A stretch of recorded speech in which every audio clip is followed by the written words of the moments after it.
और उसके बाद आंदोलनकारियों को रोकने के लिए गोलियां चलाई गई, जहरीली गैसों के गोले चलाए गए, ऐसी गैसों का इस्तेमाल किया गया जो इंटरनेशनल लेवल पर बैन है। अगर वो दिल्ली चले गए थे 14 मार्च को, या तो वहीं जम के बैठ जाते हैं, जब तक मांग पूरी नहीं होगी तब तक बैठे हैं रामलीला ग्राउंड में।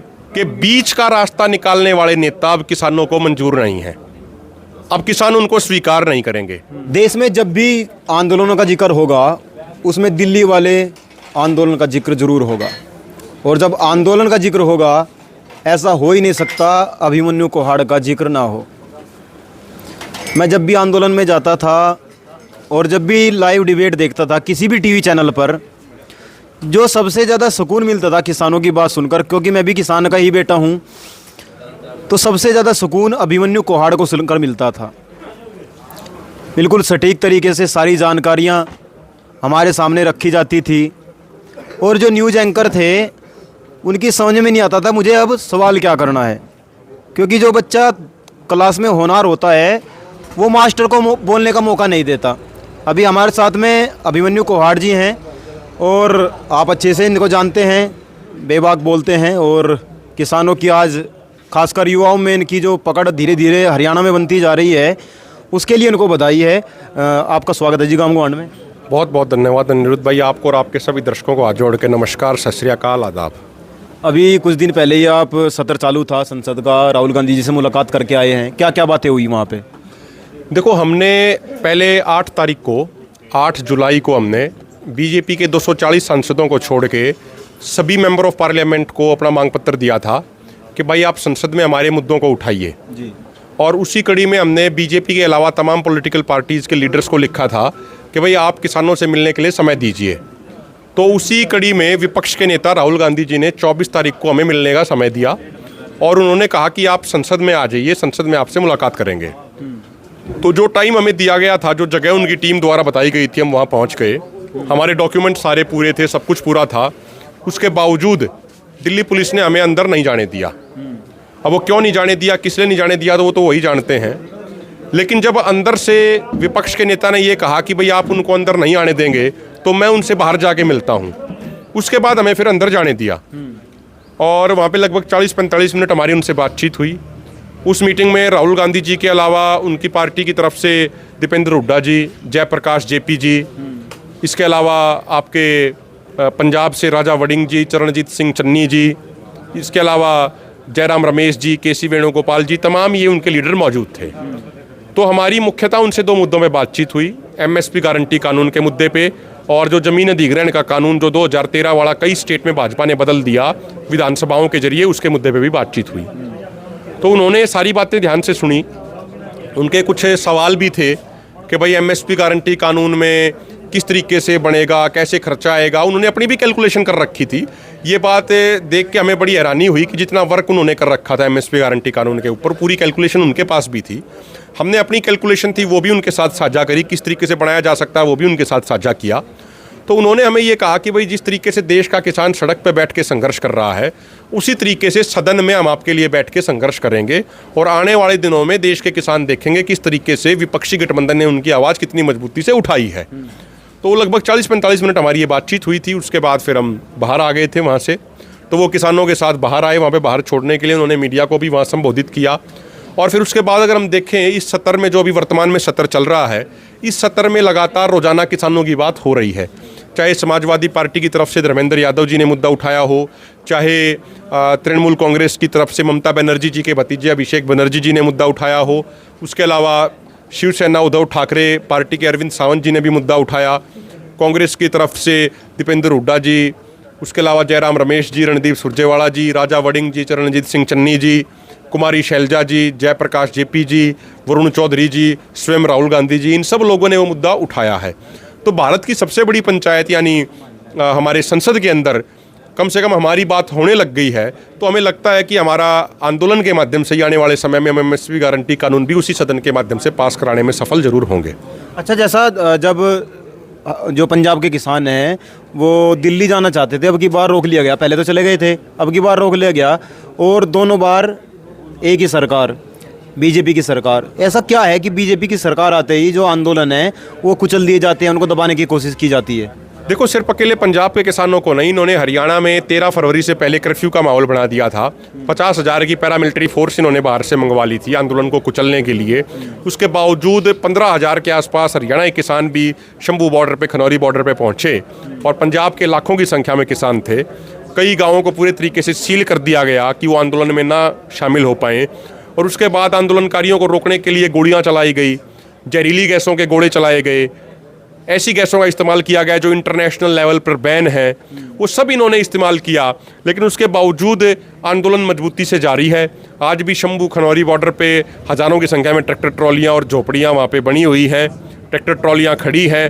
और जो भाजपा सरकार ने किसानों के ऊपर ज्यादती करी, उसी का नतीजा रहा कि जो भारतीय जनता पार्टी 400 पार का नारा दे रही थी, वो 272 का मेजोरिटी का आंकड़ा भी नहीं छू पाई और 240 तक सिमट गई। हरियाणा की भी बात करोगे, 10 लोकसभा सीटों में से इनकी अब की बार 5 लोकसभा सीटें आई, यानी 10 में से ये हाफ हो गए। और मुझे ऐसा लगता है कि अगर सरकार हमारी मांगों को पूरा नहीं करेगी तो आगामी विधानसभा चुनाव में हरियाणा के अंदर ये हाफ से घट के पूरे तरीके से साफ हो जाएंगे। और आज देखो, आप ना चाहते हुए भी जो भारतीय जनता पार्टी किसानों का, मजदूरों का, मेहनतकश लोगों का नाम लेना अपनी जुबान से पसंद नहीं करती थी, आज वो भारतीय जनता पार्टी सुबह शाम दिन रात किसानों की ही बात कर रही है। तो ये मुझे लगता है कि एक किसान आंदोलन की एक ये बड़ी जीत है। मैं देख रहा हूँ बहुत सारे किसान जो संगठन हैं वो अब की बार इस आंदोलन में नहीं आए हैं। क्या कारण आपको नज़र आते हैं?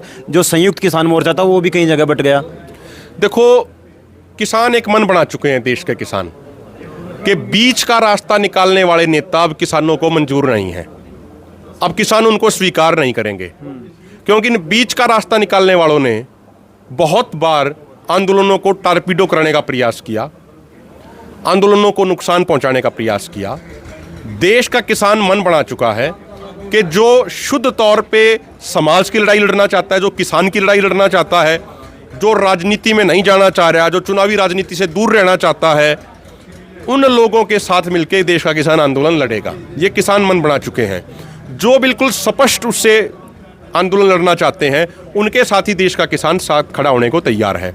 अब मुझे तो पता नहीं, इसका जवाब तो वो दे पाएंगे, वो संगठन दे पाएंगे जिन्होंने पूरी ताकत लगा के इस आंदोलन का विरोध किया, इस आंदोलन के खिलाफ बयानबाजी करी। जब आंदोलन शुरू हुआ, जब वो ये कह रहे थे सरकार के कहने पे शुरू हुआ, 4 तारीख को 4 जून को नतीजे आए, किसान आंदोलन के कारण बीजेपी को अच्छा खासा नुकसान हुआ, वो किसान नेता चुप हो गए। अभी हमारा विपक्षी नेताओं से हमारा डेलीगेशन मिला, तो जो बात बीजेपी कहती है वो बात वो किसान नेता कहने लग गए कि भाई ये तो कांग्रेस से मिले हुए हैं। तो जवाब तो उनको देना है ना कि वो किसके कहे पे इस तरीके का दुष्प्रचार आंदोलन के खिलाफ कर रहे हैं। इस बात का जवाब उनको देना चाहिए। उनको इस बात का भी जवाब देना चाहिए कि 13 फरवरी को जब हम शांतिपूर्ण तरीके से दिल्ली जा रहे थे, हमारे ऊपर गोलियां बरसाई गई, जहरीली गैसों का इस्तेमाल किया गया, लेकिन 14 मार्च को कुछ लोगों को सरकार ने दिल्ली बुलाया, आओ भाई आप 4 घंटे का एक शो करके, एक एपिसोड करके आप वापस चले जाओ। अगर वो दिल्ली चले गए थे 14 मार्च को, या तो वहीं जम के बैठ जाते हैं, जब तक मांग पूरी नहीं होगी तब तक बैठे हैं रामलीला ग्राउंड में। और अगर वो सरकार मांग पूरी कर देती तो फिर सारा मांग पूरी करा के ही वापस आते। पता नहीं क्यों पर वो 14 मार्च को भी दिल्ली गए, सरकार की गलत नीतियों के खिलाफ बोलने की बजाय वो हमारे ही खिलाफ बोलते रहे। तो जवाब तो उनको देना है जनता को कि क्यों उन्होंने आंदोलन का विरोध किया, आखिर क्या ऐसी उनकी मजबूरी थी जो आंदोलन के वो खिलाफ खड़े हो गए, जो समाज के वो खिलाफ खड़े हो गए। तो ये चीज़ों का जवाब उनको देना चाहिए।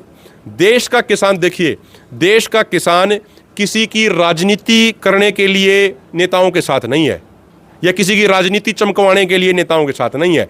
देश का किसान अपनी मांगों पे आंदोलन के साथ है। देश का किसान एमएसपी गारंटी कानून के मुद्दे पे साथ है। अगर कोई ये सोचता है कि मैं किसानों को साथ लेके आंदोलन में ले आऊँगा और उसके बाद फिर एमएलए एमपी बनना चाहूँगा, तो मुझे लगता है कि देश के किसानों को स्वीकार नहीं करते हैं। देश के किसानों का मन ये है कि भाई लड़ाई लड़ो, मजबूती से लड़ो। इस तरह के कितने संगठन लगभग अभी फिलहाल? देखिए, अभी हमारा 22 तारीख को हमारा कन्वेंशन हुआ था दिल्ली में। देश भर से 150 से ज़्यादा संगठन, बड़े संगठन आए थे, और आप देखो मजबूती से आंदोलन चल रहा है। आगे अभी हमारे कार्यक्रम हैं। अभी हमारा अगर सोनीपत में 9 तारीख को हमारा जिला सम्मेलन है, 11 अगस्त को पानीपत जिले का सम्मेलन है इसराना किसान भवन में। उसके बाद 15 अगस्त को देश भर में जिला स्तर पे, ब्लॉक स्तर पे ट्रैक्टर मार्च होंगे किसानों के। उसके बाद 15 सितंबर को नेशनल लेवल की एक बहुत बड़ी किसानों की रैली, किसान मजदूरों की रैली हरियाणा के जींद जिले के उचाना की नई अनाज मंडी में होने जा रही है, जहां हमने 1 लाख किसान मजदूरों को इकट्ठा करने का टारगेट लिया है। और जैसा भाईचारे ने, आज हम यहाँ पे भी गांव में बैठे हैं, बाबूपुर गांव में, बड़ा क्रांतिकारी गांव है ये। पिछले आंदोलन में भी इस गांव के लोगों ने बढ़ चढ़ के हिस्सा लिया था। अब भी कोई कार्यक्रम होता है जिले सतर का, ये गांव के लोग हमेशा बढ़ चढ़ के आते हैं। तो बाबूपुर गांव से भी हमें ये विश्वास दिलाया, ये पानीपत जिले का गांव है, कि भाई उचाना वाली जो रैली होगी उसमें हम सैकड़ों की संख्या में बढ़ चढ़ के आएंगे। तो हरियाणा के लोगों में, पूरे देश के लोगों में एक उत्साह है। और मुझे लगता है कि 15 सितंबर नज़दीक आते आते 15 सितंबर को जब आप देखोगे तो हर सड़क पे किसान अपना 5 फुट का डंडा और झंडा लेके उचाना की तरफ जा रहा होगा, और एक रिकॉर्ड तोड़ रैली होगी। और उस रैली से एक स्पष्ट संदेश दिया जाएगा कि अगर सरकार ने हमारी बात पूरी नहीं करी तो आगामी विधानसभा चुनाव में हरियाणा में भाजपा की सरकार को टाटा बाय बाय कर दिया जाएगा, उनकी विदाई कर दी जाएगी। महाराष्ट्र में भी इनकी विदाई तय हो जाएगी। 5 फुट के डंडे की क्या जरूरत है? देखो, झंडा डालने के लिए डंडा तो चाहिए ना, अगर बिना डंडे के झंडा कैसे डलेगा? तो झंडा डालने के लिए डंडा चाहिए, शांति का प्रतीक है वो, कोई हिंसा करने के लिए डंडा नहीं चाहिए, वो हमारी पहचान है।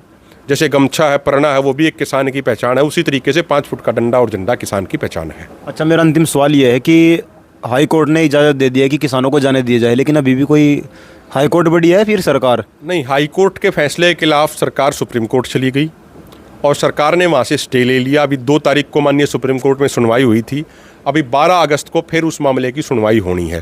तो जब तक सुप्रीम कोर्ट कोई फैसला नहीं देगा तब तक मुझे नहीं लगता कि हरियाणा सरकार रास्ता खोलेगी। लेकिन इससे एक बात स्पष्ट हो गई, जो पंजाब हरियाणा हाई कोर्ट ने कहा कि भाई आप रास्ता इनको जाने दीजिए, इनको दिल्ली जाने दीजिए, इनका अधिकार है, उसके बावजूद हरियाणा सरकार ने रास्ते नहीं खोले और सुप्रीम कोर्ट चली गई। तो इस बात से उन व्यापारी भाइयों को भी समझना चाहिए जो पहले हमें ये कहते थे कि भाई किसान रास्ता खोले, और हम उनको बार बार कहते थे किसानों ने रास्ता बंद नहीं किया, ये सरकार ने रास्ता बंद किया है, हरियाणा सरकार से आप मांग रखिए। तो अब उन व्यापारी भाइयों को भी समझ में आ गया कि जो व्यापारी भाइयों का भी नुकसान हो रहा है वो किसानों के आंदोलन के कारण नहीं, वो सरकार की गलत नीति के कारण हो रहा है। सरकार ने रास्ते रोके हुए हैं, और मेरी तो प्रार्थना उन सारे व्यापारी भाइयों से, अब उनको एक मजबूत आंदोलन, मजबूत धरना वर्तमान भाजपा सरकार के खिलाफ उनको भी लगाना चाहिए। जी जी, बहुत बहुत धन्यवाद। रग हौसला वो मंजर भी आएगा, प्यासे के पास समंदर भी आएगा, वसूलों पर आँच आए तो टकराना ज़रूरी है, जो जिंदा हो तो जिंदा नज़र आना ज़रूरी है। ये दोनों बातें मुझे लगता है अभिमन्यु कोहाड़ जी पर पूरी फिट बैठती हैं। और अब समय आ गया है हरियाणा में एंट्री का। धीरे धीरे हम हरियाणा के लोगों से भी जानने की कोशिश करेंगे, क्योंकि चुनाव में लगभग 2 महीने बाकी हैं। अब की बार चुनाव में क्या होने वाला है, किसानों की जो मांगें हैं क्या वो पूरी होंगी, MSP गारंटी कानून क्या हो पाएगा, क्या हरियाणा सरकार इस सेंटर की सरकार पर दबाव बनाकर, क्योंकि अगर ऐसा होता है, हरियाणा में बड़ा आंदोलन होता है, तो कहीं ना कहीं हरियाणा की सरकार को झटका लग सकता है, बीजेपी सरकार को यहाँ पर झटका लग सकता है। तो उससे पहले सेंटर से बात कर ली जाए ताकि ये जो MSP गारंटी कानून है ये लागू हो सके और किसानों को फिर से हमारा जो देश जो है सोने की चिड़िया बन सके, क्योंकि जिस देश में किसान मजबूत है, सशक्त है, वही देश तरक्की करता है। जुड़े रहिएगा गांव गुआंढ के साथ। जय हिंद, जय भारत।